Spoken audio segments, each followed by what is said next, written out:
Hello guys! Vinayaka Chavithi సంబరాల్లో మూడో రోజు ఫ్రైడే కావడం వల్ల, ఆ రోజు మేమైతే స్వామి సన్నిధిలో లలితా సహస్రనామ పారాయణం, మణిద్వీప వర్ణన, కనకధర స్తోత్రం, రకరకాల భక్తి పాటల పారాయణం అయితే చేశామండి.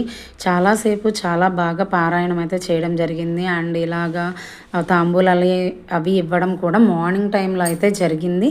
ఈవినింగ్ టైం వచ్చేటప్పటికి 5 o'clock నుంచే మేము చక్కగా దీపారాధన ప్లాన్ చేసుకున్నాము. సో ఆ దీపారాధనకు కావాల్సినవన్నీ కూడా రెడీ చేసుకోవడం స్టార్ట్ చేసాము. ఒక ఆంటీ అయితే చక్కగా వినాయకుడిని అయితే డిజైన్ చేశారు. వండర్ఫుల్గా ఉంది. అండ్ లింగాకారం, ఓంకారం ఇవన్నీ కూడా డిజైన్ చేసి చక్కగా కలరింగ్ అది చేసి ఈవినింగ్ 7:30 ఆ టైంకి అయితే మేమైతే పూజ అయితే స్టార్ట్ చేసేసి దీపారాధన అంతా కూడా చేసామండి. చాలామంది వచ్చారు. చక్కగా ఆ కమిటీ కుర్రోళ్ళు ఎవరైతే ఉన్నారో వాళ్ళు, వాళ్ళ పేరెంట్స్ అండ్ నైబర్స్ అందరూ కూడా వచ్చి వాళ్ళ శక్తి కొలది చక్కగా పూజ చేసుకుని అందంగా ఆ దీపాలన్నిటినీ వెలిగించి ఆ కాంతిలో స్వామివారు అయితే ఇంకా అందంగా కనిపించారు. సో ఇలాంటి చూసినప్పుడు చాలా మనసుకి ప్రశాంతంగా ఉంటుంది. అండ్ నలుగురు ఒక చోట కూడుకోవడం వల్ల ఆ హ్యాపీనెస్, ఆ కలకలం అయితే ఉంటుంది.